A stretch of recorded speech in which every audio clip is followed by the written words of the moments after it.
नमस्कार। किरदार art the सफ़रनामा। इस एपिसोड में हमारी कोशिश होगी कि हम आपसे भोपाल के उन चुनिंदा और नामचीन कलाकारों से रूबरू कराएं जिन्होंने अपनी साधना से, अपनी तपस्या से, अपनी कला से इस शहर का नाम देश और विदेश में रोशन किया है। मध्य प्रदेश की राजधानी तो भोपाल है ही। भोपाल को संपूर्ण भारत में, और अगर हम संगीत जगत में कहें तो एक सांस्कृतिक धानी के रूप में भी जाना जाता है। तो ऐसे ही इस शहर के नामचीन कलाकारों में से आज हमारे एपिसोड की जो शान है, सुप्रसिद्ध बांसुरी वादक आदरणीय श्री अभय फगरे जी आज हमारे बीच हैं। आइए हम आपसे आपकी कला यात्रा के बारे में विस्तार से जानते हैं।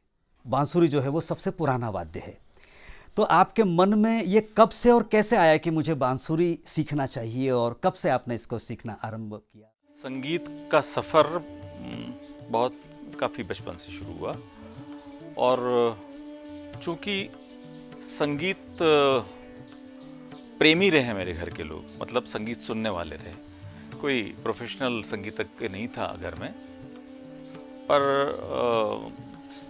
संगीत से प्यार था सभी को। और बांसुरी मेरे हाथ में ऐसे आई कि मेरे बड़े भाई साहब जो कि इंजीनियर हुए बाद में, और वो उनको संगीत का भी शौक़ था और उनको बांसुरी का भी शौक़ था।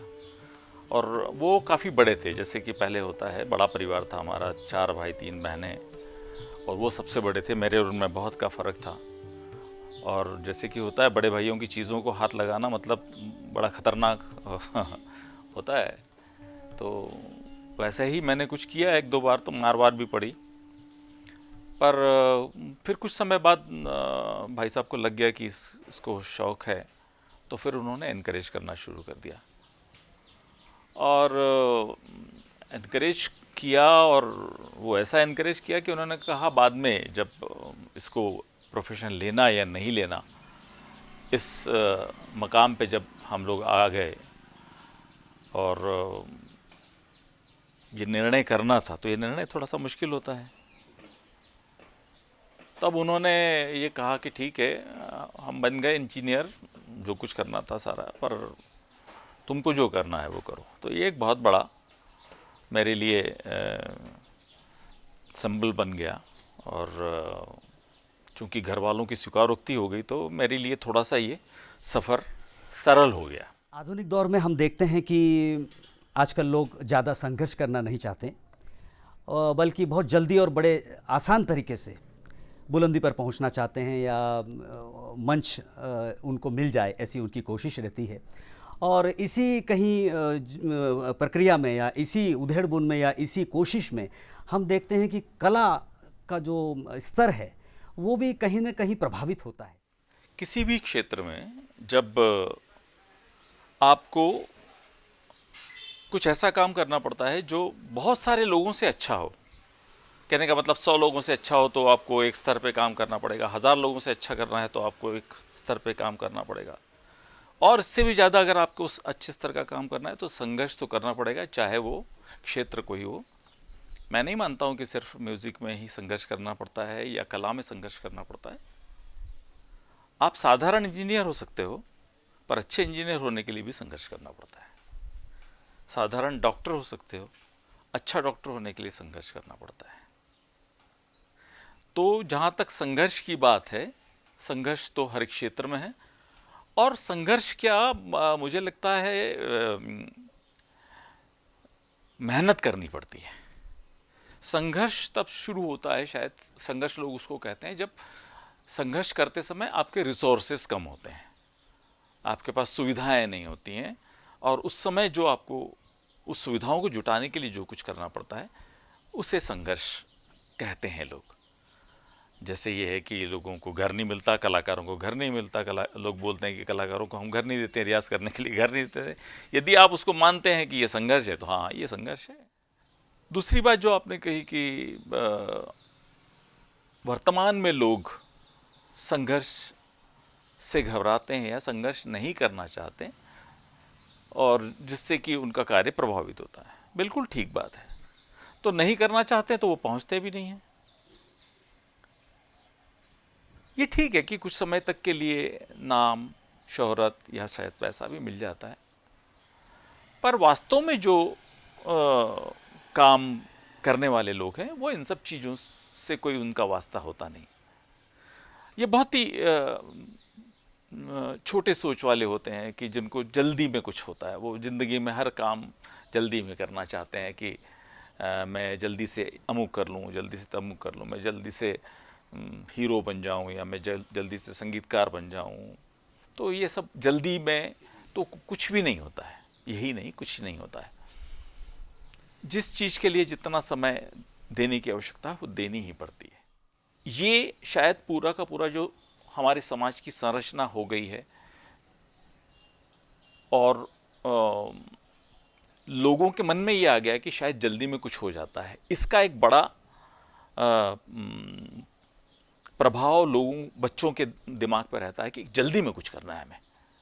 अब मेरा ये हो गया, अब मुझे ये करना, अब मेरा ये हो गया, अब मुझे करना है। तो शायद पूरा समाज या हमारी ह्यूमन रेस बड़ी जल्दी में है कि जल्दी में कुछ हो जाए। तो ऐसा नहीं हो पाता है, अधिकतर ये सारी बातें नहीं हो पाती हैं। और शिक्षा के क्षेत्र में भी यही हो रहा है कि लोगों को लगता है कि जल्दी से शिक्षा प्राप्त कर लें और जल्दी से हम CEO हो जाएं और हमें काम न करना पड़े और कम काम में ज़्यादा पैसे मिलें, ये भी एक बड़ी इच्छा रहती है। तो ऐसा संभव होता नहीं है रियल लाइफ में, और जब हम सच में प्रोफेशनल लाइफ में आते हैं तो ऐसा नहीं होता है। अच्छा नाम करने के लिए, अच्छा पैसा कमाने के लिए संघर्ष तो हर एक इसमें करना पड़ता है। शिक्षा बहुत आवश्यक है, और जहाँ तक कला और शिक्षा की बात है तो कला को शिक्षा से जोड़ने का काम जो है नहीं हो पाता, इसलिए शायद लोग कला को उतनी गंभीरता से नहीं लेते हैं जितना कि दूसरी चीज़ों को लेते हैं। अब ये लोगों की प्रॉब्लम है, उसमें अंदर कला का कुछ नहीं बनता बिगड़ता है। अब आप कला को गंभीरता से नहीं लेंगे तो कला का क्या बनना बिगड़ना है। जो जितनी गंभीरता उसको चाहिए उतनी चाहिए। आप थोड़ा सा तो ही कर सकते हैं ना कला में, ज़्यादा तो नहीं कर सकते। तो ज़्यादा करना हो तो आपको ज़्यादा मेहनत करनी पड़ेगी, सिंपल सी बात है। कला को शिक्षा के साथ जोड़ा जाए ताकि भविष्य में बच्चों के सामने एक अच्छा कलाकार होने के साथ साथ में उनके जीविकोपार्जन के लिए भी कुछ बेहतर संभावनाएं दिख सकती है। आपकी दृष्टि में आने वाले दिनों में या वर्तमान परिस्थितियों में इन विद्यार्थियों के लिए किस तरह का भविष्य नजर आता है यदि वे कला के साथ साथ, शिक्षा के साथ साथ कला को भी अपने साथ रखते हैं? वो कलाकार बने बिना ही जीविकोपार्जन की अपेक्षा रखता है। मेरा कहने का अर्थ शायद आप समझ गए होंगे कि कलाकार बनने के लिए जो एक जितने साधना की ज़रूरत होती उतनी साधना नहीं करके भी वो कलाकार बनना चाहता है, और इसलिए वो उससे पैसे कमा नहीं सकता। तो ये बात तो निश्चित है कि कलाकार बनने के लिए एक निश्चित प्रमाण में आपको साधना करनी होती है, तभी वो कलाकार बन पाता है। रही बात जीविकोपार्जन की, तो वो उसकी स्थिति तो जीविकोपार्जन करने की स्थिति आने तक भी वो कला सीख ले, ये भी धैर्य नहीं होता। वो तो बाय हुक और क्रुक जैसे भी करके, वो जैसे हमारे शिक्षा में भी होता है कि हम BA MA या BE कर लेते हैं और हमको उस शिक्षा के प्रति कोई आदर नहीं रहता, या शिक्षा हम उस तरीके से नहीं ले पाते, उसका एप्लीकेशन हमको नहीं मालूम रहता, हम सिर्फ डिग्री ले लेते हैं।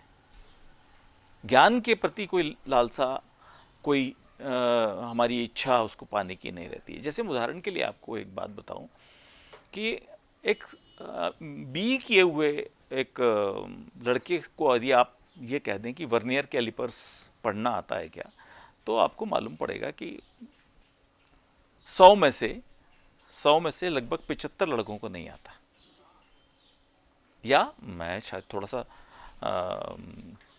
कम बोल रहा हूँ प्रतिशत, या ज़्यादा बोल रहा हूँ, 90% भी हो सकता है। अब इसको क्या कहेंगे आप? क्या वो अच्छा इंजीनियर है? या ये चीज़ किसी भी क्षेत्र के लिए की जा सकती है।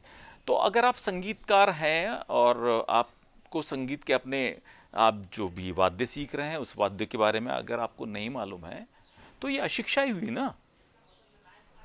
तो इसका मतलब ये है कि आप गंभीर नहीं हैं अपने काम के प्रति।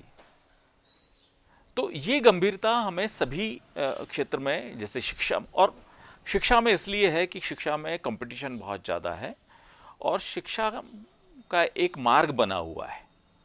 तो हमें मालूम होता है कि हम 40-50 लड़कों की क्लास में यदि हमको किसी अच्छे जगह प्लेसमेंट चाहिए होगा तो हमें अच्छे मार्क्स लाने पड़ेंगे, तब हमारा अच्छी जगह प्लेसमेंट होगा। ये बात म्यूज़िक में लागू नहीं होती।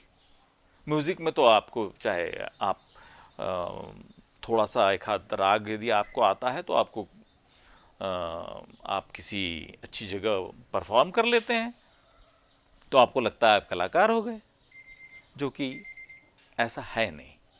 तो ये गंभीरता यदि आ जाए तो इसीलिए मैंने वो क्लास और शिक्षा को जोड़ने की बात की। तो इसके अंदर बहुत ज़्यादा लोग सीखेंगे तो थोड़ा कंपटीशन रहेगा और शिक्षा में जब मेन स्ट्रीम में कला आएगी तो उसके लिए फिर कुछ अच्छे से कैरिकुलम सोचा जाएगा, लोग उसका अध्ययन करेंगे और संभावना है इस बात की कि फिर रोजगार के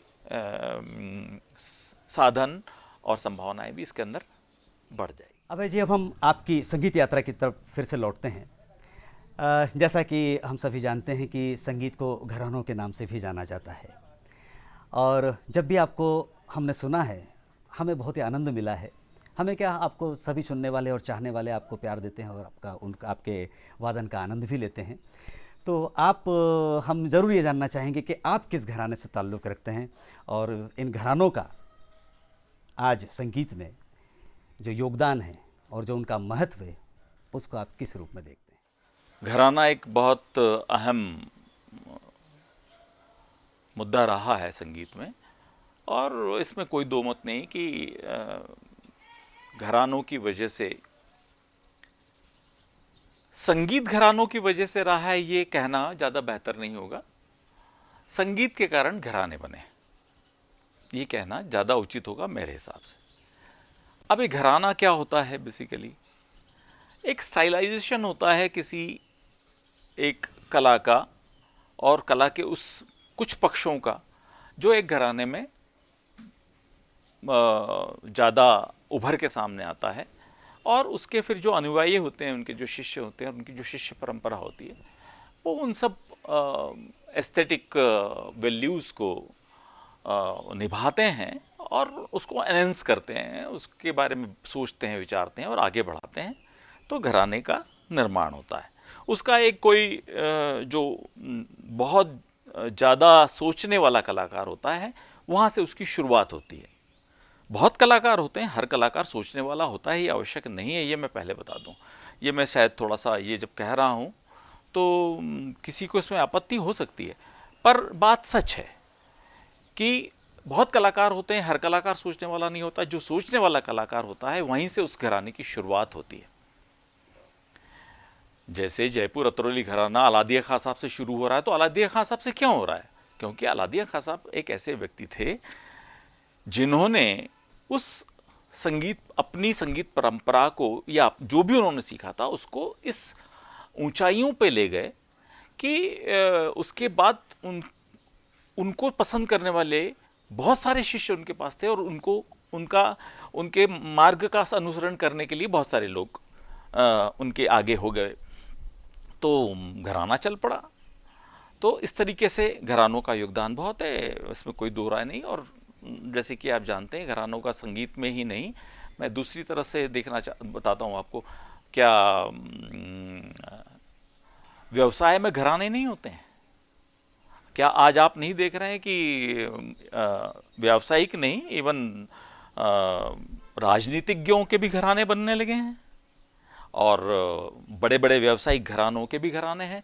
हर घराने वाला ये चाहता है कि मेरे बच्चे या हर बड़ा प्रोफेशन वाला ये चाहता है कि मेरे बच्चे उस प्रोफेशन में आगे आए, और वो उस प्रोफेशन में आगे आते हैं तो उसमें कोई बुराई भी नहीं होती है, क्योंकि बहुत सारे उस व्यवसाय की जो अच्छाइयाँ, बुराइयाँ, कमियाँ और उसके जो सारी बातें हैं वो जानते होते हैं और वो उसको आगे बढ़ाते हैं। बहुत अच्छी बात है, पर इसका अर्थ ये नहीं है कि उस घराने से अलहदा कोई उस कार्य को नहीं कर सकता। ये ऐसा नहीं होता है, और ये सुविधा अब के वर्तमान विज्ञान के युग में बहुत ज़्यादा है कि सीखने के असीमित साधन उपलब्ध हैं और संभावनाएं अनंत हैं, और यदि सीखना चाहे तो जो विद्यार्थी है वो किसी न किसी तरीके से सीख के आगे बढ़ सकता है। ये आजकल आप देख ही रहे हैं, और इसके लिए मार्ग सारे खुले हुए हैं।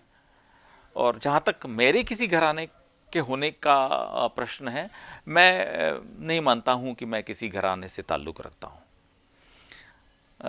तो और अब जिस तरीके के घरानों की व्यवस्था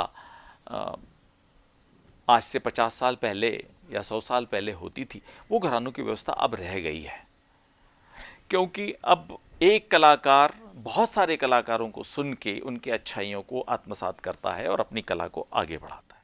अब निश्चित रूप से हम सभी ये जानना चाहेंगे कि आपकी कला यात्रा और आपकी साधना किस तरह से आगे बढ़ी, और कहाँ कहाँ आपके कार्यक्रम हुए और किस तरह से आपको प्रतिसाद मिला। मेरी संगीत यात्रा शुरू होती है स्कूली शिक्षण के साथ में। मैं बहुत एक छोटी जगह, रतलाम मध्य प्रदेश का एक शहर है जो कि डिस्ट्रिक्ट भी है, वहाँ पे एक छोटे संगीत विद्यालय में मेरी संगीत की शिक्षा तबले से शुरू हुई। तबला मैंने सीखना शुरू किया, उसके बाद फिर संगीत के प्रति रुचि बढ़ती गई, और शिक्षण में बहुत ज़्यादा रुचि नहीं थी, और ऐसा लगने लगा कि इसमें रुचि मेरी बढ़ती चली जा रही है। तो वैसे मैं साइंस स्टूडेंट था, उसके बाद BSc में एडमिशन वगैरह भी लिया मैंने, और उसके बाद फिर तबले का शिक्षण करता रहा। और फिर बाद में ये लगा कि मुझे कि अब शिक्षण बहुत हो गया, मुझे पूरी तरह से यदि कलाकार बनना है तो मुझे इसकी शुरुआत अभी ही करनी होगी, मैं 4 या 5 साल बाद नहीं कर सकता। तो देन मैंने फिर अपनी शिक्षा को बीच में विराम दिया, और फिर पूरी तरह से संगीत सीखने के लिए मैं भोपाल शिफ्ट हो गया, और भोपाल में मेरी शिक्षा फिर पंडित किरण देशपांडे जी के पास में तबले के से शुरुआत हुई। बहुत उन्होंने प्यार से मुझे सिखाया, और उनका प्रभाव और उन्होंने जो मुझे प्रोत्साहन दिया उसका बहुत महत्व है मेरे लिए, जिसकी वजह से मेरी कला यात्रा में बहुत ज़्यादा मतलब उत्साह बन गया। और उसके बाद फिर मैंने यहाँ पे भोपाल रेडियो स्टेशन के ऊपर रविंद्र गरुड़ जी थे, जो मेरे गुरु, सबसे पहले गुरु बांसुरी के, उनसे मैंने बांसुरी की विधिवत शिक्षा लेना शुरू कर दी। तब तक मैं बांसुरी बजाता रहा तबले के साथ में, पर अपने मन से जितना कर सकता था सुन के इधर से उधर से करता रहा। और फिर धीरे धीरे रेडियो को ऑडिशन दिया और रेडियो से बजाने लगा। उसके बाद फिर ये हुआ कि आगे थोड़ा सा, और गुरुजी मतलब रविंद्र जी का ट्रांसफ़र इंदौर हो गया। उसके बाद फिर मुझे शिक्षा के लिए इंदौर भी जाना पड़ता था, और उसके बाद फिर कुछ समय बाद ऐसा लगा कि मुझे और भी सीखना है। तो मैंने बम्बई के पंडित रघुनाथ सेठ साहब के पास अवसर मिला, और मैं उनके पास में गया सीखने के लिए, और मेरा सौभाग्य है कि उन्होंने मुझे सिखाने का स्वीकार कर लिया, और शिक्षा शुरू हुई मेरी। उसके बाद फिर मैं कला से काम के सिलसिले, इसी बांसुरी के काम के सिलसिले में दिल्ली शिफ्ट हुआ। दिल्ली में फिर दिल्ली से फिर मेरा ये मान सकते हैं कि बांसुरी बजाने का प्रोफेशनल करियर शुरू हुआ। फिर वहाँ पे बहुत सारे लोगों के साथ में मुझे बजाने का अवसर मिला। बहुत सारे खासकर नृत्य के क्षेत्र के लोग, बिरजू महाराज, सोनल मानसिंह, स्वप्न सुंदरी और प्रेरणा श्रीमाली जी, और बहुत से ऐसे लोग हैं जिनके साथ में। और उसके बाद फिर सबसे ज़्यादा जिनके साथ मैंने काम किया पद्मश्री माधवी मुदगल हैं, जिनके साथ मैंने काफ़ी काम किया। और इस सिलसिले में फिर घूमना भी बहुत हुआ, तो लगभग बाहर जाना भी बहुत हुआ। तो और कुछ समय मैं वर्कशॉप्स लेने के लिए रशिया भी लगभग 8 महीने रशिया रहा। वहाँ पे संगीत सिखाने के लिए गया था मैं। वो भी एक बहुत अच्छा एक्सपीरियंस था। और इस तरीके से वहाँ से होते हुए फिर ऑल इंडिया रेडियो भोपाल की अंततः मैंने नौकरी ज्वाइन की, और ये सोच के कि दिल्ली में रहना बहुत हो गया और दिल्ली से बाहर निकलना चाहिए, ये सोच आई मन में कि मेट्रोपॉलिटन सिटीज़ अब रहने लायक नहीं रह गई है, तो कहीं ऐसी जगह जाया जाए। तो भोपाल मेरे लिए घर था ही, तो फिर मैं लौट के भोपाल आ गया। कोई कह सकता है लौट के बुद्धू घर को आए, तो इस तरीके की स्थिति शायद मेरी थी। पर मुझे बड़ा सुकून है कि मैं भोपाल वापस आ गया, और आज के वर्तमान समय को देखते हुए तो मुझे सच में ये बड़ा ऐसा अच्छा लग रहा है कि मैं इतने सुंदर शहर में हूँ और बड़ी शांति से हूँ। तो इस तरीके से, और अब यहाँ पे मैं विद्यार्थियों को सिखाता हूँ, और अधिकतर समय मेरा सिखाने में व्यय होता है। यकीन जानिए, जब किसी कलाकार के पास हम बैठते हैं तो हमें बहुत कुछ सीखने को मिलता है, और वही आज हम सभी को भी सौभाग्य मिला है। अब चलते चलते हम आपसे ये अवश्य जानना चाहेंगे कि संगीत क्या केवल मनोरंजन मात्र है, या उससे ज़िंदगी को बेहतर बनाया जा सकता है, या आप उसे एक व्यक्तित्व विकास के साधन के रूप में भी देखते हैं? जहाँ तक कला की उपयोगिता का और महत्व का सवाल है, उसके बारे में अगर हम भारतीय दर्शन देखें तो कला हमेशा से ही सिर्फ मनोरंजन का साधन नहीं रहा है। सिर्फ मनोरंजन का साधन, मनोरंजन तो प्राथमिक आवश्यकता है ही, पर क्या सिर्फ मनोरंजन होता है, इसके लिए हमें थोड़ा सा मनोविज्ञान मनुष्य का जानना पड़ेगा। तो मनुष्य प्राणी ही एक ऐसा है कि जिसमें मनुष्य की मतलब जीव के मुख्य जो आवश्यकता है उसके अलावा भी कुछ आवश्यकता मानसिक होती है। सिर्फ खाना पीना सोना और इससे इंसान का काम चलता नहीं है। अगर इससे काम चलता होता तो हम मनुष्य इतना उन्नति नहीं करता जितना आज उन्नति कर चुका है।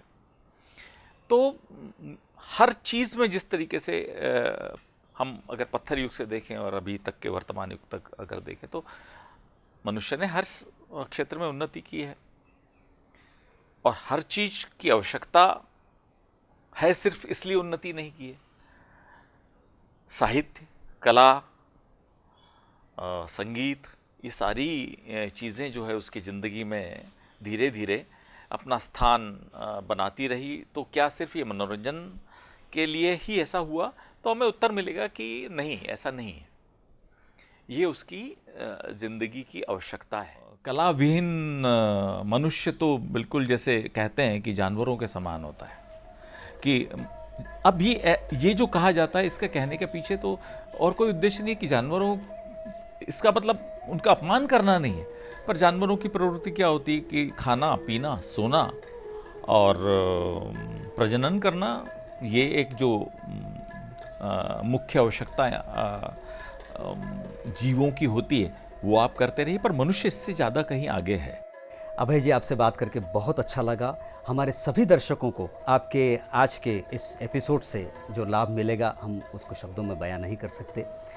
किरदार आर्ट द सफ़रनामा की ओर से हम आपके प्रति अपनी इन शब्दों के साथ ये शुभकामनाएं व्यक्त कर सकते हैं कि दे सकते हैं हम सिर्फ दुआओं का गुलदस्ता, दे सकते हैं हम सिर्फ और सिर्फ दुआओं का गुलदस्ता, क्योंकि इस भागम भाग के युग में आपसे संबंधों का यही है सुंदर रास्ता।